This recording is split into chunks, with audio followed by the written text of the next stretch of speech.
What we've got here is failure to communicate. From sunny Southern California, we bring you Meet Bridget, a podcast for building confident communication and female badassery. We spotlight women who have bridged the gaps in their lives by building strong relationships and speaking their teenage dreams into reality. Once you start doing the soul searching, you will start to see red flags and you will start to attract people that are genuine and seem true. And so 100%, yeah, I'm very intuitive, very sensitive. Hi, and welcome back. We're so excited to be on another interview episode today. Kashia and I have both fed our babies right before recording, and there may be some babies on the track. They're not cats. They're actually children. They are actually children, contrary to what they might sound like at this point. But I think it's kind of in great form. Our guest today has 2 4-year-olds of her own. So in the spirit of motherhood and making it all happen, we will just jump right into it. So Jenn Chen is my teammate at the luxury residential real estate brokerage, the Daftarian Group, here in Orange County. And as a Southern California native, Jennifer Chen has always had a second nature sense of the coastal lifestyle. She uses a no nonsense approach and an upbeat and positive attitude to capture buyers and sellers' key points and interests. Jen is fluent in English and Mandarin, so her clientele is both local and international. And this makes her an indispensable asset to our DJ team. Jen has assisted her mom in the real estate business for the last 20 years. She prides herself in being direct and honest, and she loves to make meaningful connections with people, our kind of gal. Whether you're purchasing or selling a home, and no matter how complex a transaction may be, working with Jen and the Daftarian Group as a whole means that it will be a positive experience for everyone. The majority of massively successful real estate agents have a keen entrepreneurial spirit, and Jen is no exception. Prior to working in real estate, Jen started a cake pop business, and we are excited to get into her choice to pivot. She is also a single mother of twin 4-year-olds, Shelby and Mia. She is an all around rock star, to say the least. Welcome to Meet Bridget, Jenn Chen. We're so excited to have you. God, thank you so much for having me. This is really exciting for us. So, we want to jump right in. We usually start with formative youth experiences, and then we get into the nitty gritty of how you found and established success and created trajectory for yourself. Asha mentioned in your bio you are a Southern California native. Can you take us back a little bit and tell us about Jen as a young girl and a teen and what you might have been like? Yeah, of course. First and foremost, I want to thank you guys so much for having me on the show. When you guys were describing it, it was like kind of mind blowing to hear it out loud of like, wow, is that really what I am? So, going back to your question of taking back of, where I grew up and young child, I was born in Cerritos, raised pretty much in LA County by my grandma. My dad was always working international, so never around really. And my mom was working full time. So realistically, my grandma really raised me. So I'm a California girl in the sense where I grew up in California, right? So I connect with locals, but at the same time, when I do business and when I look at different energies and people's and their souls, is I have a very old soul. So the way I handle situations is kind of more from maybe it's being raised from my grandma or something. So I kind of look at things in a different kind of perspective. I look at it more from outside and a big picture of things versus like focusing on one thing. What lines of work were your parents in? So my dad, it's funny enough, my dad actually does something similar to what I do now. And so he worked in China, kind of assisting, clients over there, kind of being this all around person because he spoke good English and translated, dealt with paperwork, things like that. He did a lot of business in like technology and the computer business. So he did that growing up. And then my mom actually worked for 99 Ranch Market corporate offices. From there, she got her real estate license just because she was getting ready to buy a house. And from there, that's how she kind of made these social connections along the side with her work. And that's how she kind of became this, real estate agent as well. That's interesting to me that, you're like, well, she got her license because she was, about to be ready to buy her own house. And I think that that's how a lot of people in the real estate industry kind of get started. as we know and as we kind of see in a lot of these TV shows and stuff, like the barrier to entry to become a real estate agent is pretty low. You take the test, you have to study and like take the classes and the test, but it's not like the hardest test in the world. So I feel like a lot of people can get their licenses. And sometimes like it is just a nice thing to have. If you're going to try to buy a house and you just want to know what that landscape is, but then those that actually stick it out and work in the industry for a long period of time, it takes a little bit of resilience for sure. In your bio, we mentioned that your mom had been in the industry for a long time. Once she started working in real estate, what was your impression of her growing up? Like, how did you kind of see your mom in that industry? If anything, the way I see her connecting with people, my mom, the way she connects with people is that she's kind of like a straight, direct, it's about doing the right thing. And that's how I was always taught. And that's how, when I was born to this world, I just felt like I had a bigger purpose in life. And, my mom and dad, my grandma, the way I was raised and the way I've seen things growing up is no matter what, you kind of do the right thing. Right. And so that's really how she built her clientele because you see in this business, a lot of real estate agents are kind of out for the check, right? It's just like for the money, it's commission. Growing up, I've seen her, it's that people really trusted her, trusted her advice. She was very simple, she was very direct.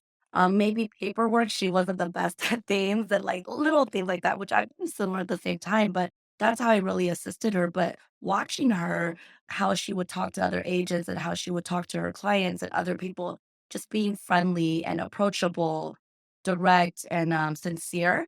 I think that's really what I learned and what I took from it. Yeah. Totally. Did you have any siblings or anything growing up? Yes, I have an older brother, 4 years older than me. By the time I entered freshman year of high school, he already went to college.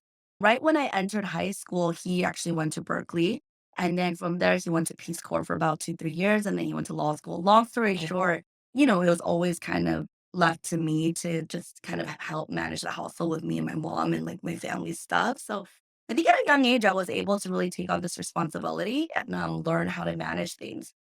It sounds like your brother was, like, definitely an achiever, and you are too, but it sounds like his path is maybe a little bit more, I have a sister that also went to law school, and I feel Yeah. like, especially in the early years during your education and professional training, that path is very linear, and structured. Knowing what I know about you now and your kind of entrepreneurial outlook and experiences, that's not always so linear. So can you tell us a little bit about, like, you growing up with your brother and if you felt any differences between the 2 of you or similarities?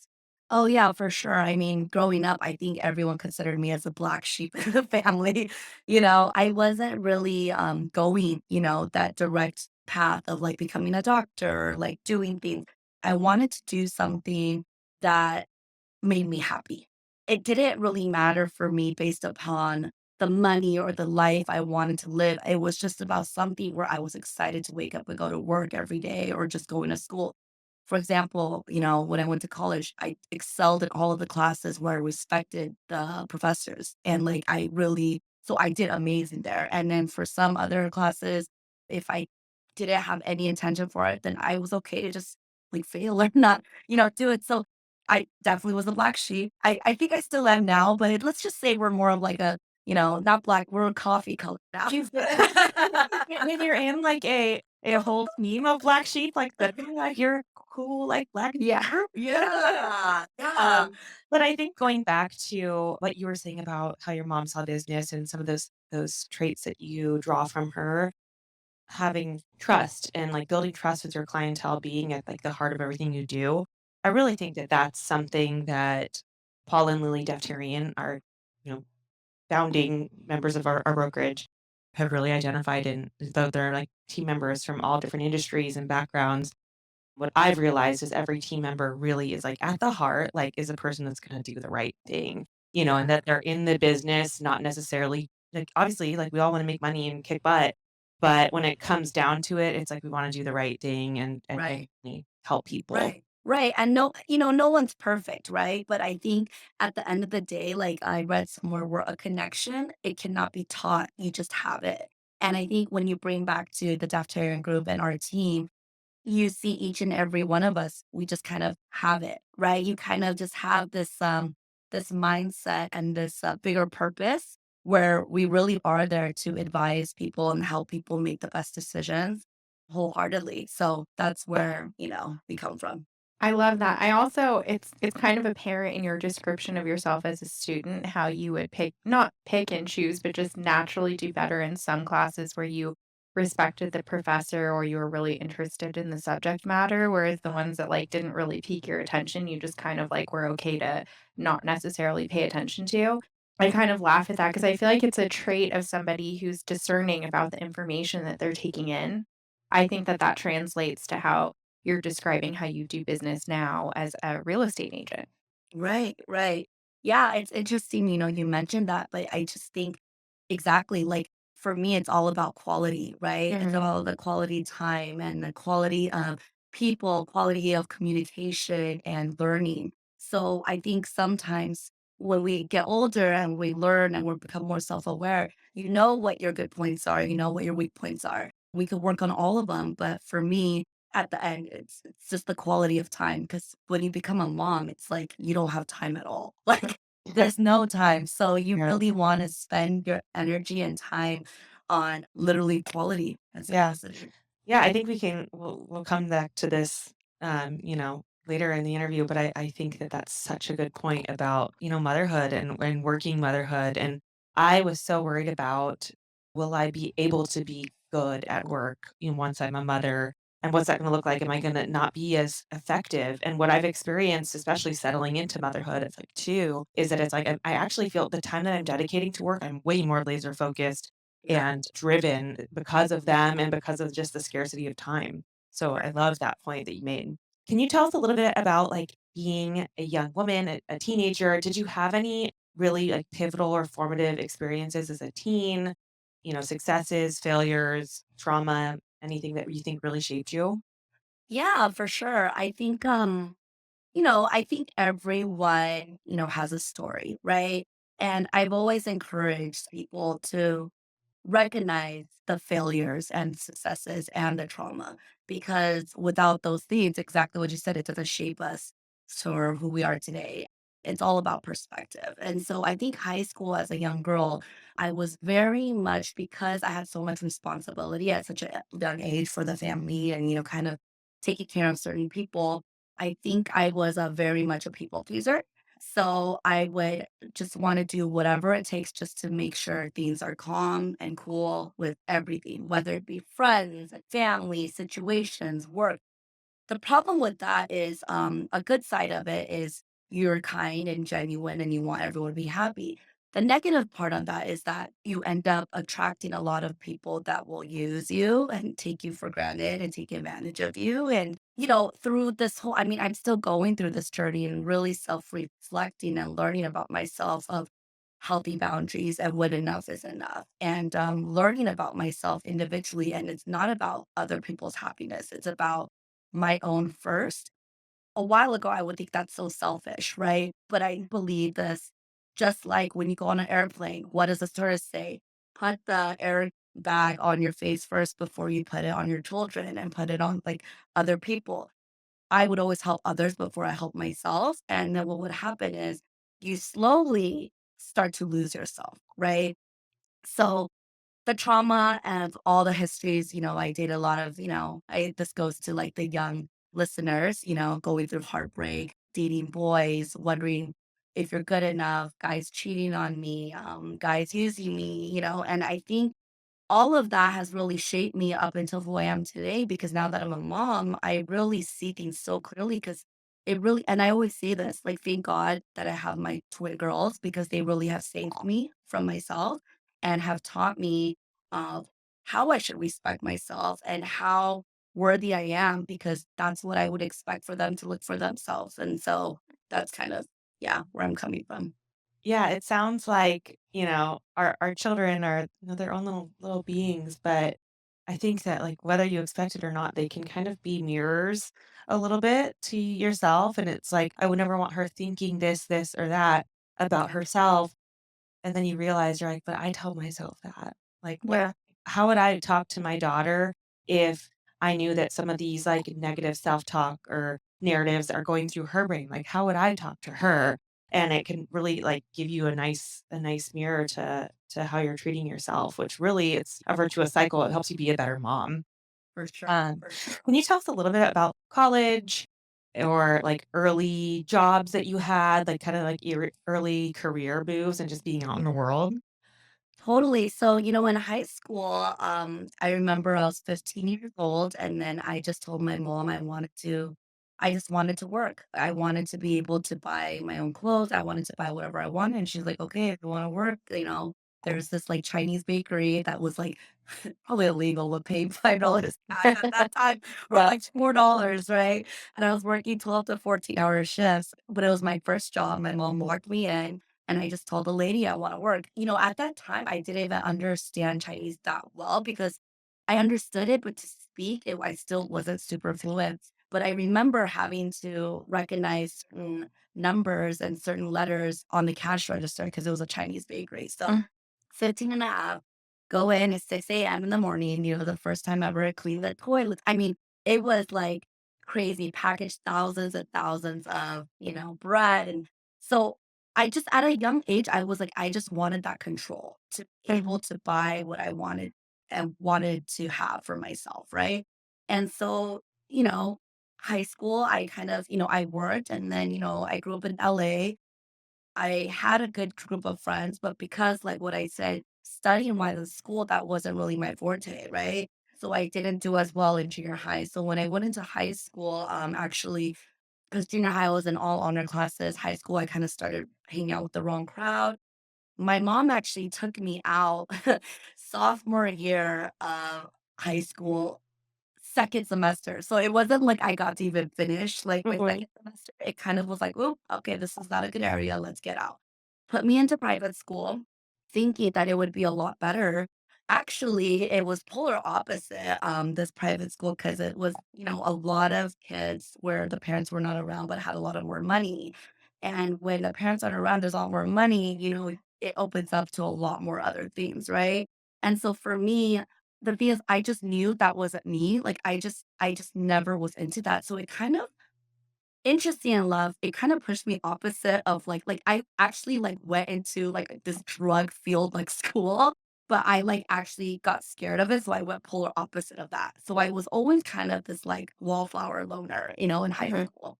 And all these kids, went to high school there. They all, got into great colleges. I applied for like 5 or 10 different schools. I wanted to be a art designer, like graphic design. Went to Pasadena Art Center for summer camp and then realized that wasn't for me because I think with art, I realized I like it as creative, but not as someone could criticize my work, So I was like, this isn't my, territory. So got into Cal State Long Beach, went there, majored in communications. And then when I graduated, I kind of was like, I wonder what I should do. And I was like, I love kids. And I was like, I think I'm a Montessori teacher. So it's crazy because as we were driving around, me and my mom recently, she's like, isn't that funny that you were in this area 10, 15 years ago and you're back again, like Yeah, full so circle. full circle, because I was here when I was like, what, 19 and then worked out here and then left and did my thing. And now I'm 35. So I'm back here again and my kids went to Montessori. And so, Yeah, love it. yeah. Well, I'm just like over here kind of giggling to myself because I feel like the skill set to be a Montessori teacher of young children, like is actually a very valuable skill set when it comes to dealing with some of these transactions. And, once the baby gets out the wire and stuff, it's like we all have like inner, kindergartners that come out when we're stressed out, especially when it comes to like buying and selling homes. It can get really personal. So I just made me giggle. I'm like, the skills all the time. You have to let them be themselves Yeah. while still guiding them in the correct direction. Exactly. And well, right, And like I think that that's what it Yeah. is to be an advisor. Is like at the end of the day, you're working for your client. Like if your client says, no, Mhm. this is what I want to do, we're just there to make it happen. But then it's like walking that fine line between like I'm here to like help you do what you want to do. When I can chime in and give like some advice or insight or whatever, I will. But at the end of the day, like I am your advisor. So I it's love very Montessori. I love hearing your trajectory because it's so different from your brothers. Like it's non-linear, but it's in you can kind of see where this direction is going, even though you might not have known it at the time. At the time, you were seeking out things that were fulfilling to you. But it sounds to me like you were always very self-assured in a way and very industrious. Like you just had this natural drive. Like you knew you wanted to work. You knew that you wanted to go in a direction of something that was like that felt right to you as opposed to doing something that somebody told you to do. Do Right. you have any insight as to like where this sense of purpose or this inner drive started to come from? Was it like from your relationship with your grandma, or did your parents do a great job of fostering it, or is this just something you had? That's a great question, and I'm still trying to figure that out for at this age of like, where did this come from? Is this my natural, instinct, or is it kind of like a fight or flight mechanism, right? And I think growing up, my parents were amazing, wonderful, love was there.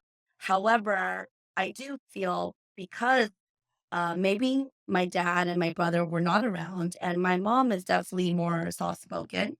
Sure. She is the youngest of four. I joke about this and I make fun of her all the time. Is that she's in her 60s now, and she has like a oldest sister, which is my great aunt who lives with us, who is 18 years older than her. So she's like what 90. She still cooks for my mom. So we joke around. It's really cute. So I think that could kind of give you an idea to see mindset wise, right? Kind of how things are. So I think for me, I was kind of thrown into a situation where there was no one else to rely on but myself.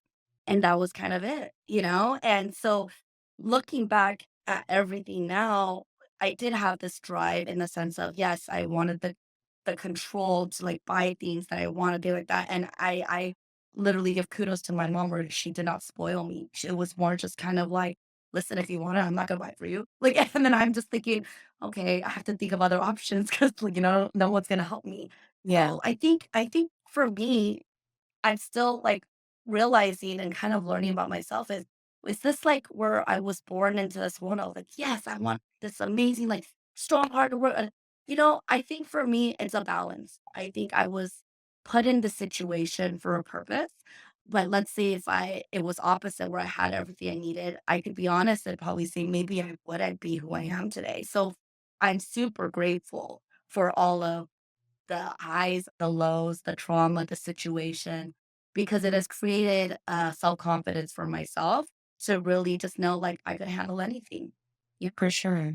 So you said you were teaching for about was it 5 years? hmm What was it that made you leave that field eventually, and what did you do next? Good question. So for me, look at myself every 2 to 3 years naturally as human beings. I believe we should always evolve, right? Mhm. And I just see myself after the third year of something. And this has been kind of a history of my situation, even with friendships and people or relationships. If it doesn't evolve and keep growing and continue to become better, I will leave it and do something else, you know? So the way I did it was when I started, the way I got that job was I needed an internship. I got certified as a Montessori teacher. The owner really liked me. She owns four of the top schools in Irvine. And then she hired me to become a toddler assistant teacher. Did that for about a year. Then I gradually moved up to becoming the co-teacher. After a co-teacher, then I was a head teacher, so I had my own classroom. So I think from there, after the third or fourth year, I started to see myself, okay, I need to keep advancing. Can I do administration? Can I do something else? And, the thing with teaching is a lot of the people that are there, it's like 20, 30, 40 years. You almost have to just keep waiting in line until you get the opportunity. And I just saw myself seeing, okay, I've already like reached the top in the situation. It's time for me to move on and do something else. At that time, I had just gotten married and we had an opportunity to open our own business, which is the ice cream shop business you talked about. It was called Pop Bar, but it was like pretty much, it sounds like cake box, but it's actually gelato pops, but it's on a stick. From there, I was able to, kind of go into this field and learn how to manage my own business and manage a team of like young, adults and kind of grow from there. So I did that for 3 years, then kind of fell into this real estate business. I love it. I mean, that seems like something so different, to kind of like do like teaching and then working in the ice cream shop and then switching to this. I mean, do you see similarities or kind of like a common thread among those like three roles? Yeah. When I look at all three roles, the biggest purpose out of all of them and what brought me the most joy was being able to give advice and being able to impact someone some way or the other. So, as a teacher for children, toddlers 2 to 3 years old, I always say that they taught me more than I've ever taught them because as you see, our little kids and you see just that youthful spirit of this genuine, sweet, happy, and like enjoying the little things, I think we should forever always have that, right? But that at the same time, they rely on us to guide them and teach them responsibility and safety and things like that. Then I go into my ice cream business. Same thing. I mean, I had a team of 12 kids that ranged, I wouldn't say kids, young adults, but they ranged from ages 18 to 23. And they all stayed with me for 3 years and they never left. And it wasn't like it made money. And I mean, the job was grueling. You have to wash dishes all the time. You had to like clean individual stuff. It was like long hours where sometimes people would not even come to the store. So you're just standing there.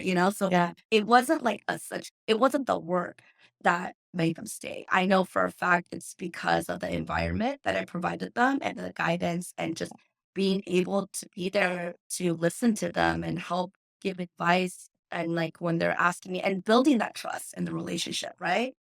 So then you move forward to real estate and that's still what I do. Like, yeah, I'm selling houses and I help people purchase, but it's even more of an intimate personal thing because you're talking about someone's like life, right? Like, I mean, overall, it's such a big purchase. So it's the same thing, creating that connection, the trust, the friendship with the client, and you really guiding them and helping them. Sometimes they listen, sometimes they don't. But at the end of the day, it's like being a parent. Like we're always going to be there for you, but Mhm. we just do that. So it's what a great question because I thought about that. All these three things, it's all the same. I really love hearing the trajectory of that and how you just laid the groundwork across three seemingly very different careers and, jobs.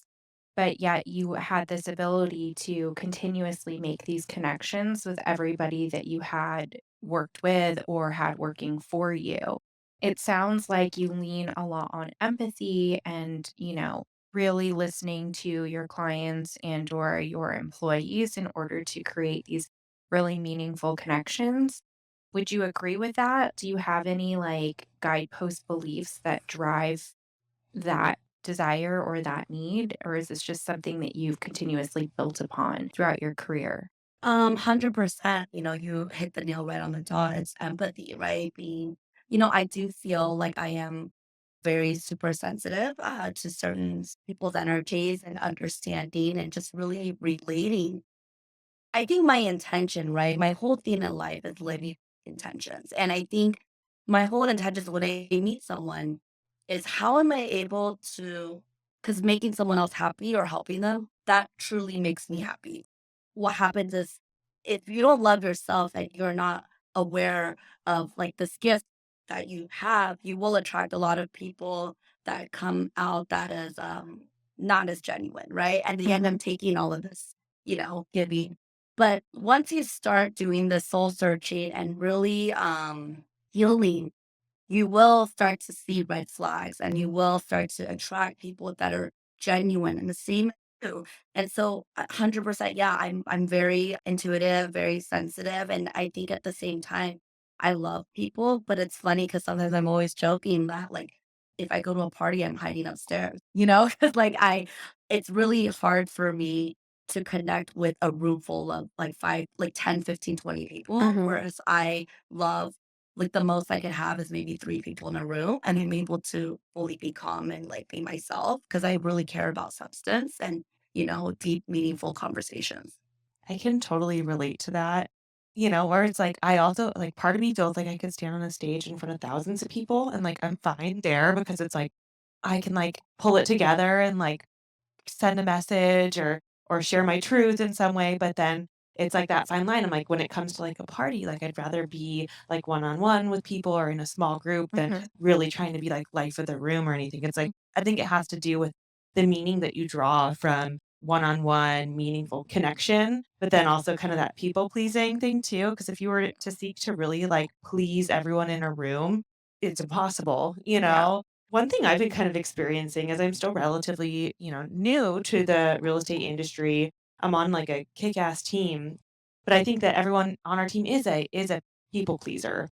I've found that especially in like some of the early transactions and interactions with clients, that if you don't continuously like fill up your own cup, I would have times where it's like, oh, I felt like I messed something up, or I wanted something to go a certain way and then it like didn't go the way I wanted. And then like you look at the bigger picture and it's like, oh, okay, actually like that not happening that way brought a better buyer to the table, or this actually built trust with that client, then we had a listing come out of it, or there's always like a bigger plan. But sometimes I feel like when you're not grounded in your own like sense of abundance and worth, if you're trying so hard to please someone and you feel like you even failed slightly to do exactly what you wanted to do for them, it can really shake you a lot. And like real estate is it's not like a regular paycheck kind of business. It's like you'll put in so much work and then you'll have these like pops of, income.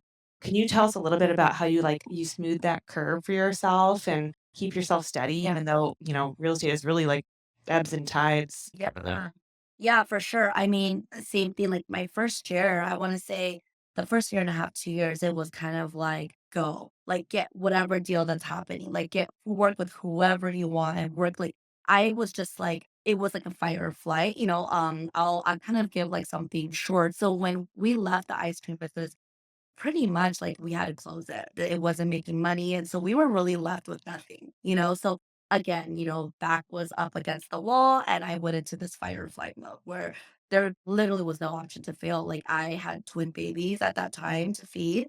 My ex wasn't working at that time. And so I really was like, I just got to survive. That is a big traumatic situation that happened because during that time, I just remember like I'll go into even details of having to sell almost like everything that we had. And not a lot of people know these stories because, one side, I didn't have that confidence to really share this because I think I was so embarrassed, right? But this isn't embarrassing because I was able to walk out of the situation where, I had to sell my wedding rings. I had to sell a lot of the gold that like my grandma gave me. I had to sell things that just because we had to make ends meet and I could not pay my staff because the work. And I had to sacrifice because I knew, okay, I have to figure it out. Like there's no other way. So that happened. We had to, close the store. And then, I literally had to go get assistance and, for a few months. Then we closed right before COVID. So it's like, Wow. yeah. And I just remember working and going up to people at Fashion Island, talking to whoever I can at open houses. I just didn't care. It was like guns blazing, like I need to just make money to like feed the kids. And so one biggest thing, this takeaway that I learned from this was I remember being at the lowest part. We had the last $20. My babies probably were, oh God, like what, 5 months old at that time. We moved back to my grandma's house. And then I had the last $20 cash. Like literally no joke. We had nothing. And a normal person would be like, okay, like, it's $20. Like, what should we do? Like what or like say, I don't know. You know what I did, which, it's kind of comical at this point now, but I just knew like I believed in myself so wholeheartedly that I was like, I'm gonna take this $20 and I'm gonna go eat sushi by myself. It's, like, kind of funny and selfish, but kinda crazy at the same time, but I'll tell you why I did that. Because when I went to go enjoy, because sushi, when you look at sushi, it's a very expensive meal, right? And it's not something that you could eat a ton of. It's only a little bit. $20 gets you maybe, like, 7 or 8 pieces. For me, I just something so simple like that, I took my last $20 and I was like, "This is not gonna be the last time I eat sushi. Like, this will be the time where I'm gonna live this life, where I don't ever have to worry about this is my last $20 and nothing in the bank," So, did that by myself. And I wrote down 5 things that I was gonna accomplish in 2021, I believe. And I didn't, but a lot of people do these manifestation journals and like quotes or like pictures, and mine was like very simple. And like I really encourage everyone to do this. I just put in words, simple words. First word, I still have it. These letters, I keep it every year because I've been doing it for 3 years now. My first year, the first one I wrote was Lush. Lush, the Lush store with the bath bombs. I remember we had no money, but going into there with the twins, I remember thinking, I am gonna get to a point where I could buy these Lush bombs that are disposable, that are $5 bath bomb, right? And I will get to a point where I can get this and bathe and enjoy it as a luxury. So I wrote Lush. That's literally that. Number two, wrote, I have nothing, but I have everything.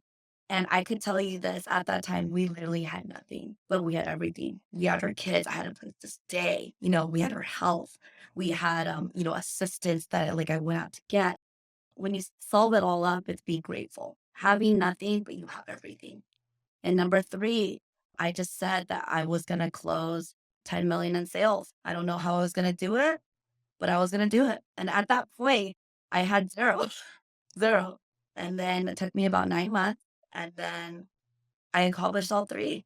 Yeah, that was We haven't even like talked in detail. Yeah. I've heard a lot of the bullet points about your path, and we've had like our lunches and stuff together, but I love this image of you going to get sushi and just being like, listen, okay, this is in a sense like my rock bottom, but it also like, it's such a visual of you just being like, I'm gonna just adopt this abundance mentality, which is really what it was. You're like, I'm going to have sushi, I'm going to savor it, I'm yeah, taking care of myself, and I got command of this ship. And just writing down those things that you really like just saw for yourself, it does go to show you that it's like when you set your heart on something and create a vision for yourself, it's like people like describe this like law of attraction and everything. Like the world just gives you things once you like write them on paper, and it's like, yeah. But it also, I think it just like represents that commitment. I like the idea of you are such an industrious person. And that visual is so just like Yeah. just set your eyes on things and then you went after them. It's the perfect example of manifestation, like as a practice, because you didn't just like put it out into the world and you're like, oh, I'm going to make $10 million in sales, but you actually like wrote it down as like an outline of your life. And I love that it was so simple. There wasn't like a full diatribe of like X, Y, Z, this. It was just like, no, this is something I'm going to do. And so it becomes very like do or die, like sink or swim, for and sure. you clearly did it with like time to spare and everything. Because, I mean, when you think about the start of COVID to now, it's like that just happened. But yet it was like 2 years ago, 2 years ago, 3 years ago now. So it's wild. And it's also just such a huge accomplishment. And it just speaks to how hard you work and how much you take the things that you visualize for yourself and that you visualized for your girls and set them into real life motion. Because like $10 million worth of sales doesn't just fall on somebody's lap. Like, No, and yeah. it was like a pretty specific number too, like all those points. It's like, okay, lush is like represents like abundance. Like you're gonna have an abundance mentality that I have nothing and I have everything is gratitude. You can like came in with a gratitude mindset. And number three was like a very specific, I don't even want to say like target or goal. It was like a truth, Yeah. that you're like, I will make this Yeah. happen. And with those three things, it's like, how could you not? Can I also interject that like one of our favorite things at Bridget is connection, and that is like your entire like mantra for success. No, it's like when Asha emailed me or texted me was like, Jen, like, are you open to like interviewing? Like, it's funny, Asha, remember when I DM'd you like long time ago about I would love to, you know, and you didn't see that DM, but I Yeah. almost think it's a blessing because at that time, I don't think I would have been ready to be as open and honest and share kind of a lot of the things I've been through. And so, like, the fact when you email me, like, yeah, you're like, oh my God, like, do you think I want to do that? I was so like honored and excited and like, really happy because that was one of my manifestation goals for this year, realistically for 2022, I wrote it last year, was I wanted to impact or help somebody some way through my life and my story. And can I tell you this? When I wrote this, I haven't even gone through my stuff like last year. Like, cause I left, long story short, like I wrote this last January, right? I didn't leave my ex until end of last year. But I already knew that at the beginning of the year for this year, what I wanted to do is help someone through my story. And I kind of think like my story's still continuing. And so, yeah, so thank you again for having me. I'm really honored and really blessed. My We, gosh. I mean, we love this and we love how open and transparent you've been about being a single mom.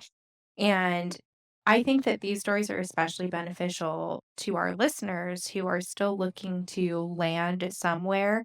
And I think everyone sort of has that in them. Like, even the most successful of people, like, everyone's sort of searching for like their place to land, like what they envision themselves to be, especially for women and people like us who, even when you're performing at the top of your game, you're still looking at like what the next goal is going to be, or like, okay, now that I've reached this point, like, how do I grow and evolve some more? So I mean, I especially love sharing your story with our listeners because it's kind of like, hey, you don't necessarily have to have this big overarching goal coming right out of the gate. You can sort of follow your intuition and look for what fits within, your system of beliefs and what fulfills you. And then you just keep going. And then even when there are these big roadblocks or these valleys that you have to walk through, there are these like nuggets of hope and, of self assuredness that you can give yourself, whether it's sitting like at a little sushi cafe and like spending your last $20 to like jot down a really simple guide for yourself on, how the next year is going to go.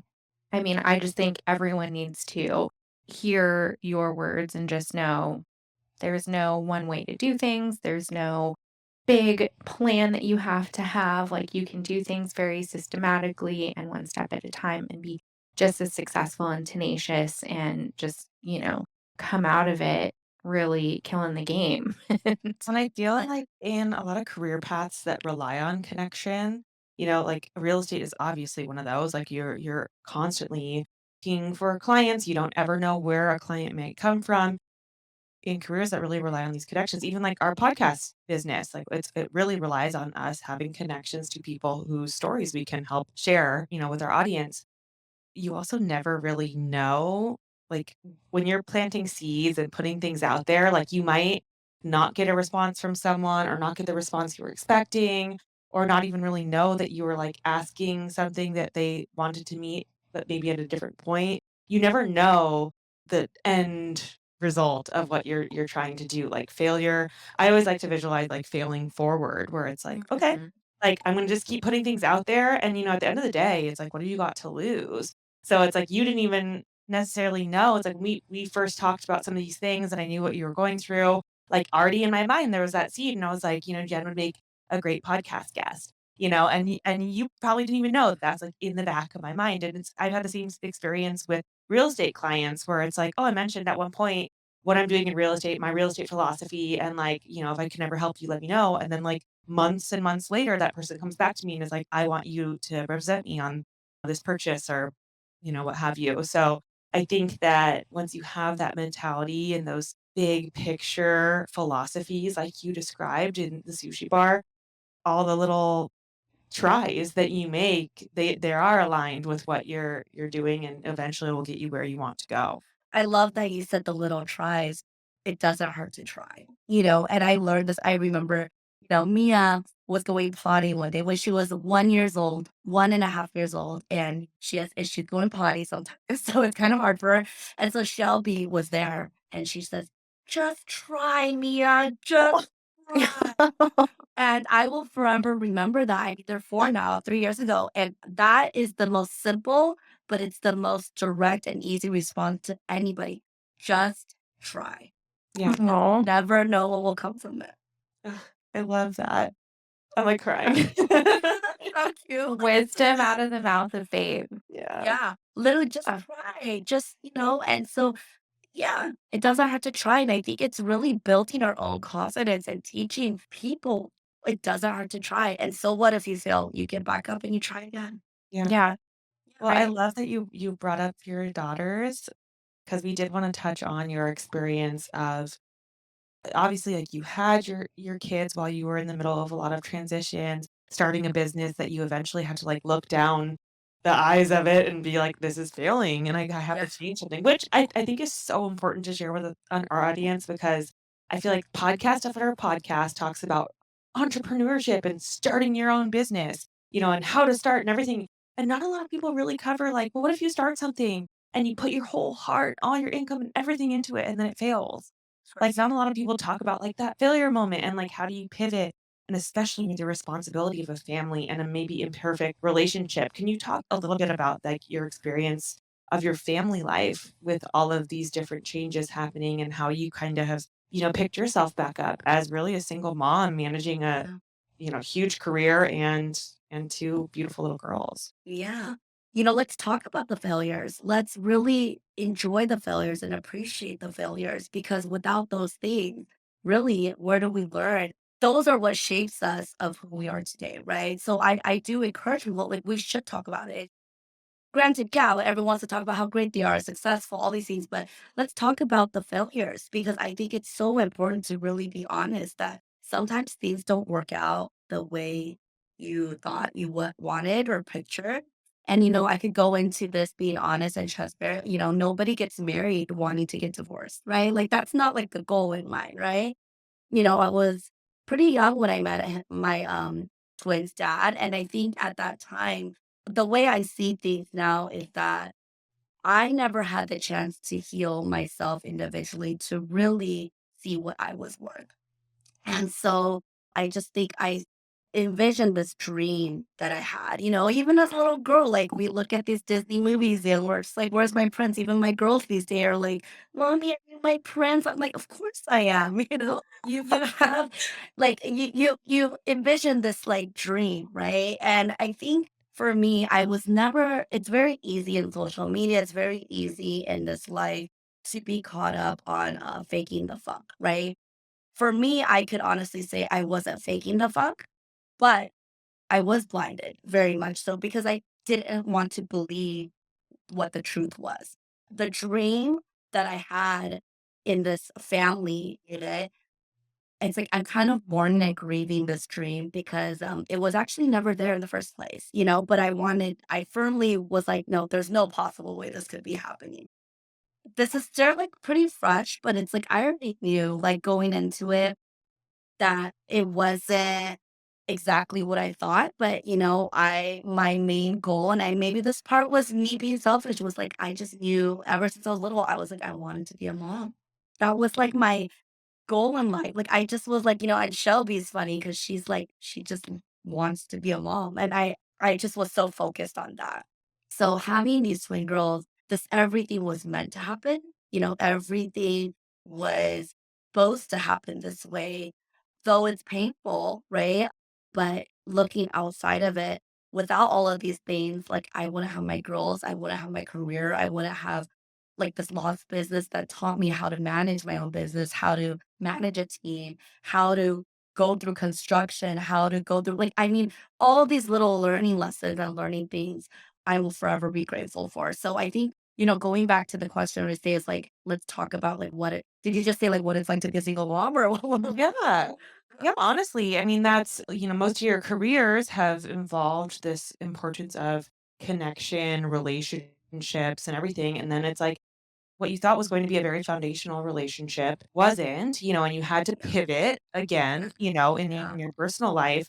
So just like having gone through that pivot and like finding your feet afterwards, but still taking care of these little kids and providing throughout. I'm always just like so curious. I mean, I think because she had just had a baby too. I remember the second I became a mom, every day I thought about how do people do this on their own? How do single moms, especially working single moms, any single moms really, but like Yeah.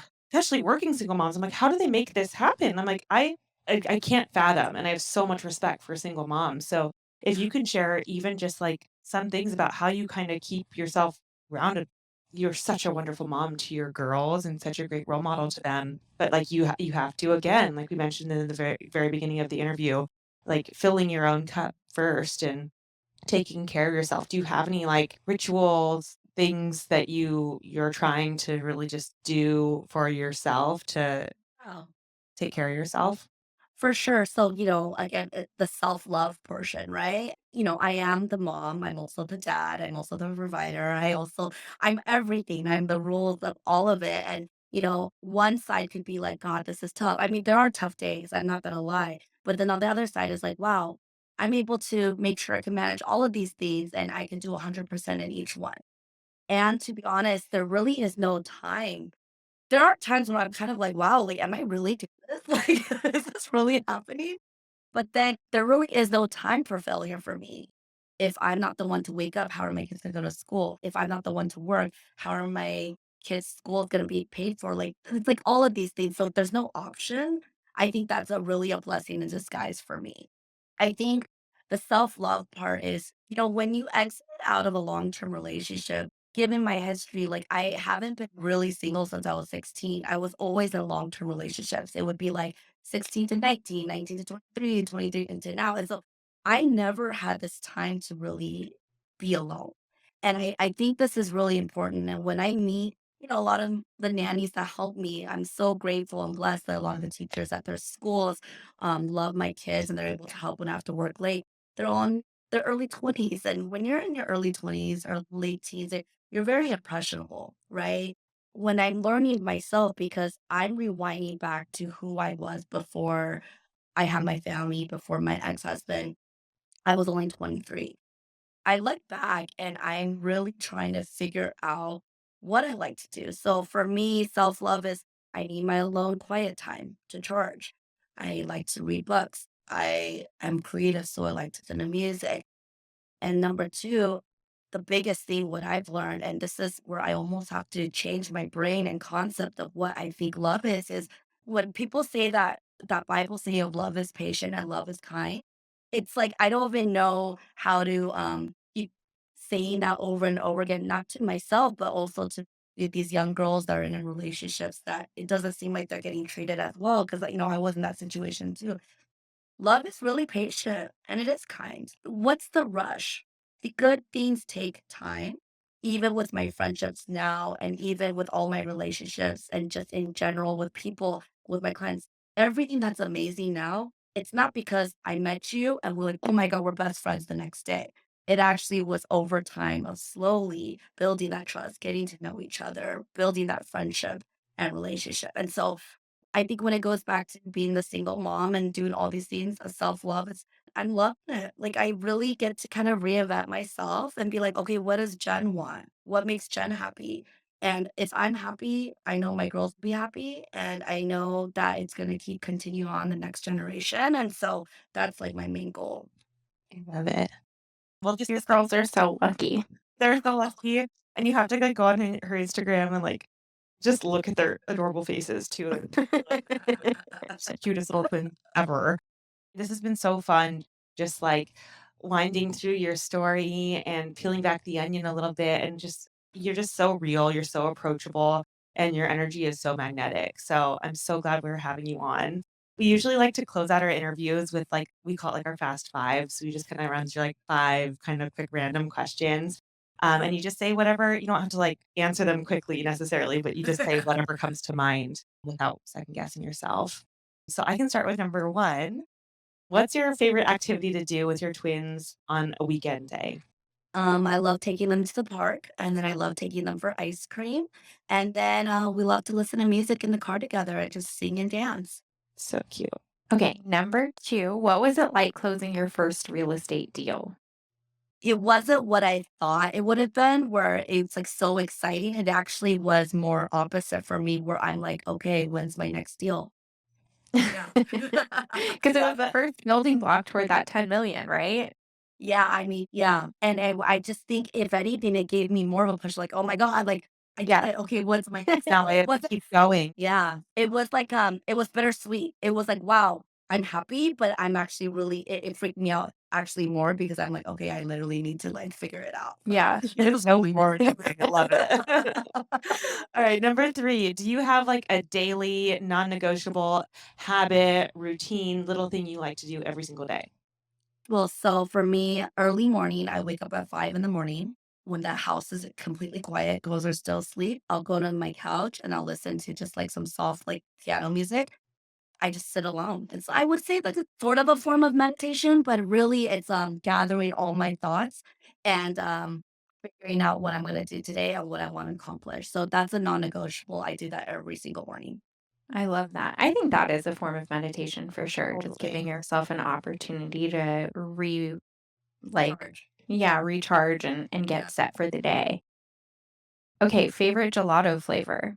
Oh my gosh, I love pistachio. Mm, That was our me number one bestseller. I love so pistachio. good. I want Always that. get pistachio, yeah. For number 5, do you have a favorite piano song to play?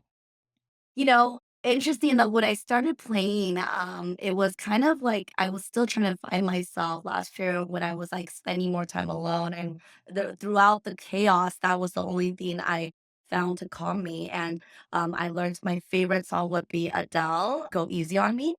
And it's like crazy because I didn't really know the story behind that. And if you look at it, it's like kind of the same situation. It's like, you know, kind of figuring out things that do like go easy on me. But for me, I need to learn to not be so hard on myself. I love that. I am going to read off something that we love to close with in all of our interviews. It's one last question separate from the Fast Five. But what is one quality that you had as a young woman or girl that you didn't take pride in then, but you look back on and you're just so appreciative of now? Oh my God, what a difficult question. I think being the calm in the midst of storm. And I say it like that because, you know, growing up, there were situations where there's storms, it's like thunders, a lot of chaos, right? Yeah. And a lot of people relied on me to be that calm, to make someone happy, to make someone laugh, and to do all these things.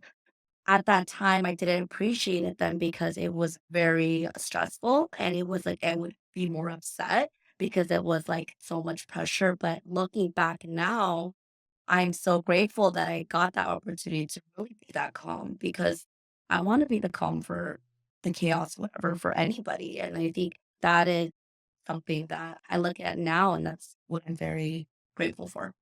I could see that being a gigantic asset to both of your girls, just having somebody who's like a pillar of calmness and just gentle energy, like I Yeah. feel for me. Yeah. I love that you say calm and not necessarily like strength or success. You know, that it's like, okay, through ups and downs, you know, we can't always feel strong necessarily, but like there's always like a heartbeat and the ability to breathe. You know, there's a sense of calm within us that we can always come back to.